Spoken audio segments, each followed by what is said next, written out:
Dear Greg, when my boyfriend and I first met, we couldn't believe how much we had in common. We both liked backpacking, skiing, the same music, the same politics, even a lot of the same friends. On our first date, it was like we'd known each other for years. We were really in love. But now he's starting to avoid me, and we argue about stuff all the time. We were talking about getting engaged, but that's not happening now. What happened?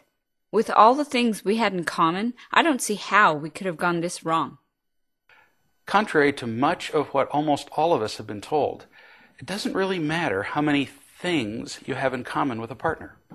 The single most important ingredient in a relationship is the presence of real love, by far. And without enough real love, what draws people together is imitation love in all its many forms. When people don't have enough real love, which is the case in the vast majority of relationships, they look for things in common, because those things simply make the exchange of imitation love easier. But then the effects of imitation love wear off. They always do. And at that point, it doesn't matter one bit how many things you have in common. If you're angry at your partner, at that point, what does it matter that you both like to ski, for example?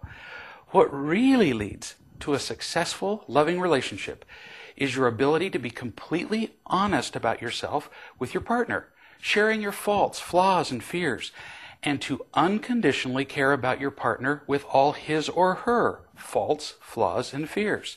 In other words, it's unconditional love that makes a relationship work, not the things you have in common.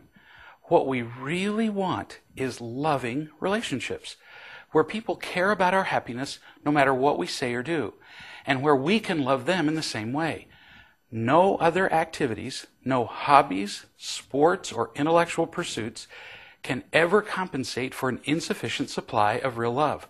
That is not a theory. You've already proved that in your own relationship. When my wife and I got married, our backgrounds and interests were quite different, but we shared an intense desire to be honest with one another and to learn how to be loving. That has proven to be the key for creating a relationship that has given us more happiness than we can begin to describe. The next time you look for a partner in a committed relationship, remember to be boldly honest about yourself from the beginning and find someone who's honest, open, and caring. Do not look for someone who likes you because you do the same things he does. That won't last. You'll be amazed to learn that real love is the thing that you need to share with a partner.